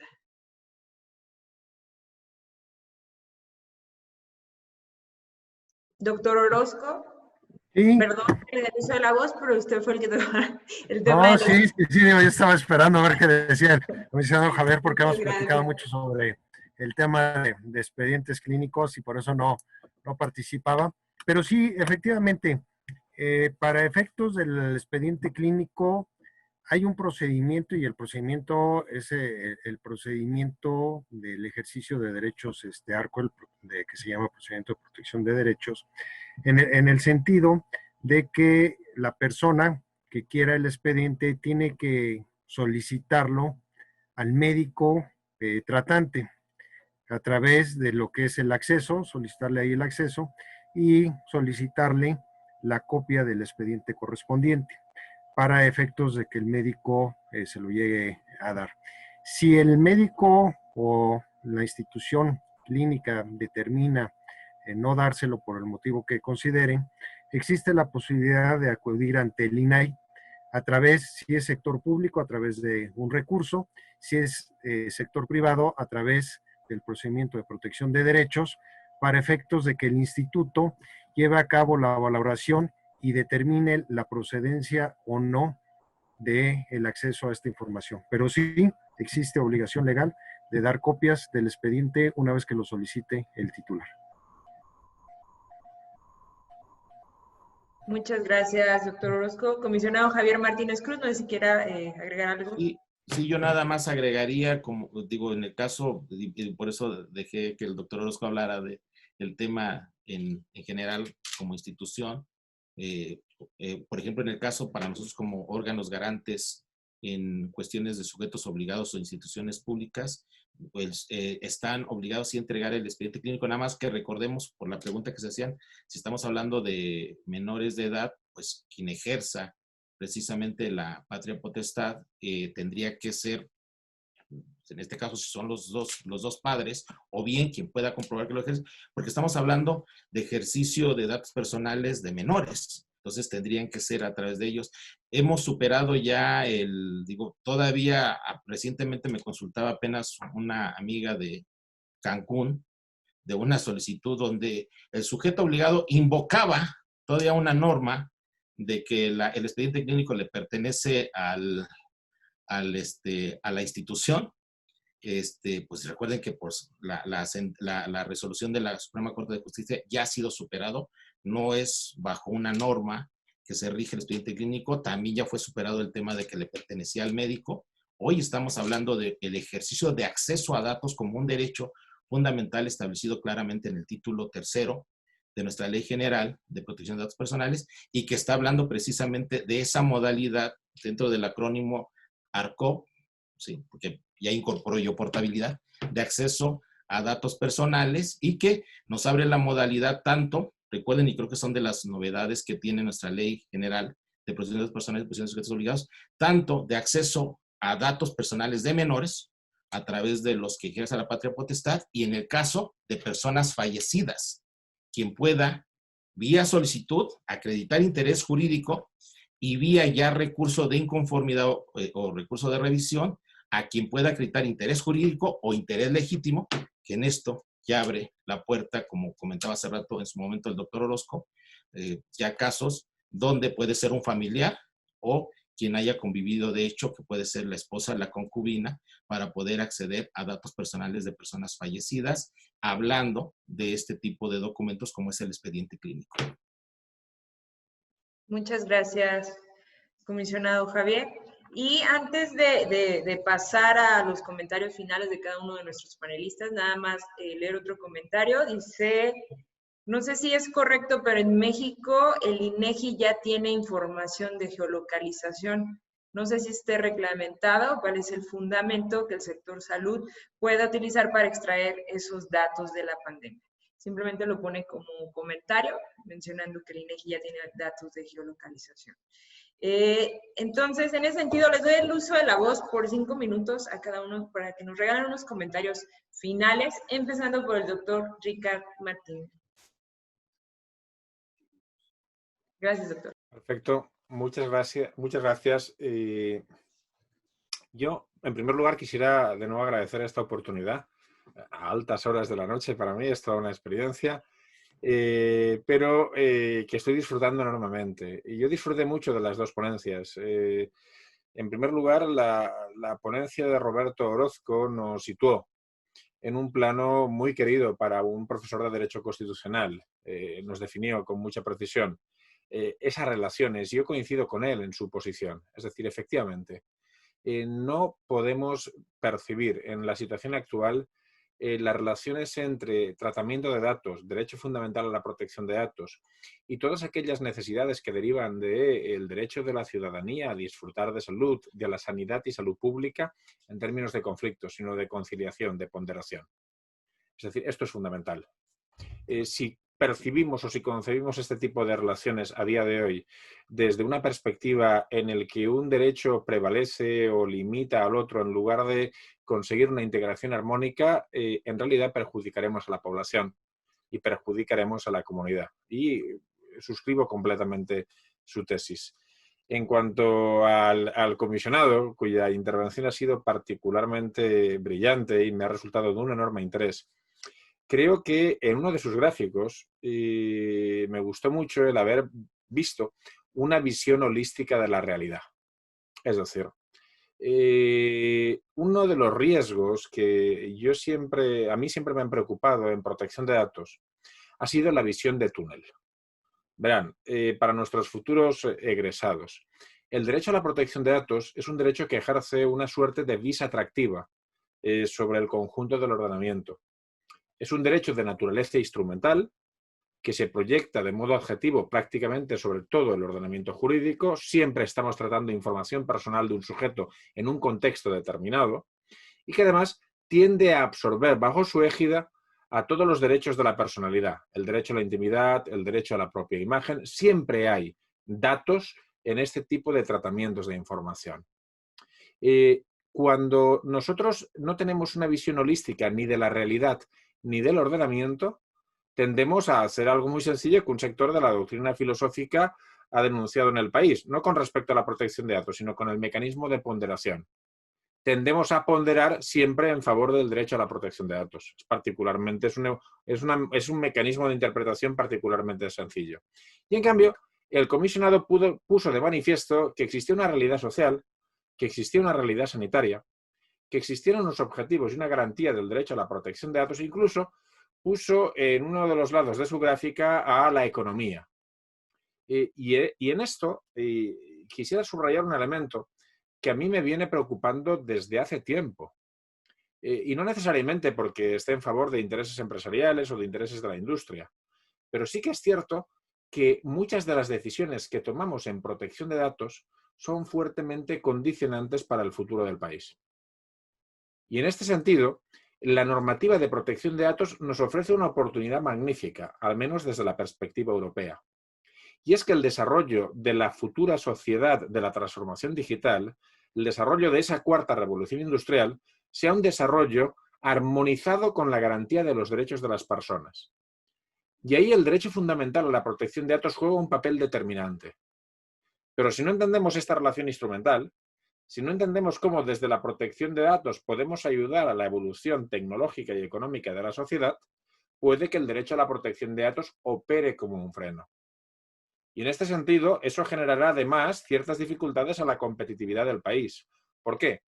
Porque nosotros competimos, en términos tecnológicos, con dos grandes, con un dragón, que es China, donde las reglas son otras, o al menos son distintas, y con otro fuerte competidor, que son los Estados Unidos, cuyo, no es que los estadounidenses desconozcan por Dios el derecho a la vida privada, pero forma parte del Civil Tort Law, forma parte de algo que se tutela frente a la jurisdicción, que solo está protegido sectorialmente en el ámbito de la Federal Trade Commission y de algunos reguladores sectoriales específicos.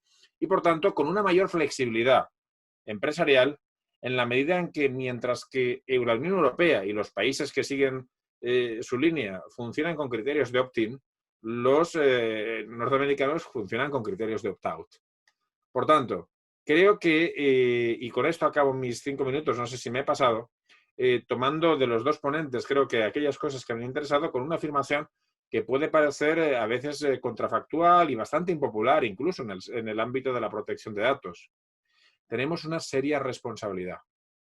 Esto no consiste solo en proteger o en garantizar derechos fundamentales. Eso sería fácil. A día de hoy, la garantía de los derechos fundamentales en el entorno del tratamiento intensivo de información personal está adquiriendo un grado de complejidad y afectando un conjunto de variables hasta el punto de situar a los reguladores, a los comisionados, en una posición absolutamente central para el futuro del país, no solo en ámbitos como la economía, sino como la investigación científica, la tecnología y la transferencia de los resultados de ambas a la sociedad. Y esto supone un cambio radical en el perfil de actuación de los reguladores. Créanme, solo es una opinión personal, no tienen por qué compartirla, por supuesto. Muchísimas gracias, doctor. Le doy el uso de la voz hasta por 5 minutos al doctor Roberto Orozco, por favor. Sí, muchas gracias. Digo, para estos 5 minutos, un tema que es importante, lo relativo a que los datos se pueden obtener y se pueden utilizar, siempre nosotros lo hemos dicho. Lo único que se requiere es que se cumplan con los principios y los deberes que marca la ley de datos personales. Porque mucho se ha comentado de que derivado de esta pandemia, la legislación en materia de protección de datos personales es un impedimento. Y no es así. Lo único que pide la ley es, démosle la certeza de que la información que va a proporcionar, y más que es un estado de salud, es delicado, pero va a ser tratado de manera legítima, en cumplimiento de la norma, ya sea sector público o sector privado. Que esto es lo que comparto con lo que comentaba el doctor Martínez, ¿no? Las aplicaciones son buenas y sin duda ojalá se pudieran hacer hasta el 100%. Pero ¿qué es lo que falta? Falta la tranquilidad y la seguridad del titular de la información de que esa información no la va a encontrar en ningún otro lado, que no se va a proporcionar, que no se va inclusive a vender y que se pueda obtener. Una vez que se cumpla con este principio, con este requisito, tanto el derecho a la salud como el derecho a la protección de datos, de manera conjunta van a llegar a un fin que todos nos va a gustar. ¿Cuál es? Evitar el contagio y la propagación de lo que es el virus. Ahora, por lo que respecta al comisionado Martínez, un tema muy interesante, la tesis que maneja de Michael Sandel, que yo creo que es esencial en la aplicación que se deben de dar. Sin embargo, bueno, sí necesitamos todavía mucho lo que es la difusión de este tipo de tesis, de este tipo de requisitos que nos permitan llegar a un buen fin, ¿no? Yo creo que este tipo de eventos que está organizando y coordinando el comisionado Martínez a través del INFOEM ayuda mucho a divulgar dos derechos importantísimos, sin duda alguna, el derecho a la salud y el derecho a la protección de datos personales, y que va a contribuir a evitar el contagio de lo que es la pandemia, y más en esta época que se habla que en algunos países ya se está dando el brote, que podría ayudar este tipo de aplicaciones. Por último, y para no excederme en cuestiones de tiempo, agradecer nuevamente a todos y cada uno de ustedes que nos hicieron favor de acompañarnos y de escucharnos, y esperando que sea de gran utilidad los comentarios tanto del comisionado Martínez, del doctor Martínez y de un servidor. Muchas gracias. Muchas gracias, doctor Orozco. Antes de darle el uso de la voz al comisionado Javier, leer nada más unos comentarios. Gilberto Lara, en estos tiempos no podemos dejar a un lado las tecnologías como apoyo y manejo para el uso de datos personales, como bien lo han estado exponiendo. Muy buen tema, excelentes expositores. Eduardo Alfredo, excelentes ponentes, muchas gracias, felicidades por compartir su experiencia y conocimiento, gracias al INFOEM por estos comentarios. Y una pregunta para el comisionado Javier Martínez Cruz. Teredom, ¿se puede solicitar el expediente clínico a través de la plataforma SARCOEM? Sí, de hecho, nosotros cuando armonizamos nuestra ley de protección de datos personales, nos ajustamos plenamente a lo que dice el título 3º de la Ley General de Protección de Datos Personales y Protección de Sujetos Obligados, que su denominación es la siguiente: derechos de los titulares y su ejercicio. Y el artículo 57 de la Ley General establece claramente el derecho a la portabilidad de los datos personales y nos habla de un formato estructurado comúnmente utilizado que permita exactamente hacer esto. ¿Por qué razón SARCOEM ya podía ejercer de manera segura los 4 derechos del acrónimo ARCOP de acceso, rectificación, cancelación y oposición? Porque es una plataforma que tiene niveles de seguridad que en su momento permitía que cualquier documento que se lograra a través de esta plataforma compartir, se garantizara que no se iba a perder o que no iba a llegar a otro estado, que no iba a llegar con otra persona. Llegaba al titular. Cuando nosotros vimos que portabilidad de datos personales implicaba documentos digitalizados o electrónicos y que se tenían que llevar de manera segura como derecho, y así lo dice la Ley General, nosotros lo que hicimos en SARCOEM fue alcanzar un nivel de seguridad que solamente tiene el SAT a través de la firma electrónica. Con una gran ventaja, nosotros desarrollamos un sistema SARCOEM donde generamos bajo el principio de inducción matemática, es decir, generamos una clave de encriptamiento con 512 caracteres y una clave de desencriptamiento con 512 caracteres para alcanzar un nivel de encriptamiento de 1024, que sería, en la actualidad con la tecnología vigente, imposible poder penetrar esta plataforma. ¿Qué generamos? Una plataforma interoperable global, con la cual nuestros 333 sujetos obligados en el Estado de México, entre ellos las instituciones de salud, estarían en la posibilidad de poder atender portabilidad de datos personales del expediente clínico para que de manera, ¿sí?, se pueda subir a SARCOEM y una persona que se esté tratando, por ejemplo, cáncer en un hospital o en un centro de salud del Estado de México, llámese ISEMIN o de salud del Estado de México, en Toluca, y quiera seguir su tratamiento en Chalco, pida que el expediente clínico se suba a SARCOEM para que se pueda transportar de manera segura, que se mande de un hospital al otro, se pueda incorporar dentro de las bases de datos y pueda seguir su tratamiento sin necesidad de empezar de cero, ¿sí? Este expediente clínico, ¿por qué hablamos de que podemos exactamente hacerlo de esta manera? Porque decíamos, en ningún momento dado lo va a tocar ni el ciudadano ni ningún tercero. Directamente se manda entre autoridades responsables. Esto permite, verdaderamente ahorita, por ejemplo, en la situación que estamos viviendo de aislamiento, tener la posibilidad de pedir expediente clínico, acta de expediente o acta de defunción, expediente académico, expediente laboral, y hacerlo de esta manera. ¿Por qué el Estado de México y el Infuen sabe cuántas bases de datos? Porque nosotros por ley establecimos que las bases de datos de los sujetos obligados se tienen que registrar ante el Infuen. Y sabemos de estos 333 sujetos obligados qué bases de datos están en formato estructurado comúnmente utilizado y de forma automatizada y electrónica. ¿Y cuántos de ellos tienen datos personales y son sujetos de portabilidad? Obviamente, solamente se puede hacer en el Estado de México. Es una plataforma que es un desarrollo que hicieron nuestros ingenieros del Estado de México, pero que al ser con recursos públicos, lo hemos dicho en cada uno de los foros, estaríamos en la posibilidad como entidad federativa y atendiendo al principio de federalismo cooperativo y subsidiario, compartirlo con las 32 entidades federativas para que SARCUEN esté vigente en todo el país y poder hacer portabilidad de datos personales como mandata el artículo 57 y que es un derecho en todo el país. Muchas gracias, comisionado Javier Martínez. Si me permite nada más en forma de conclusión, como vemos, tenemos muchos retos, aún tenemos muchas cosas que cumplir en el tema de protección de datos personales. Nos decía el doctor Ricard Martínez, no estábamos preparados, fue un conflicto de derecho entre este derecho a la salud, a la vida y la protección de los datos personales y desde luego la falta de normatividad. Nuestros retos, el desarrollo tecnológico y seguir con una investigación médica. Como lo dijo el doctor Orozco, no podemos olvidar el cumplimiento de nuestra ley general y desde luego de los principios y de los deberes que rigen a la protección de datos personales.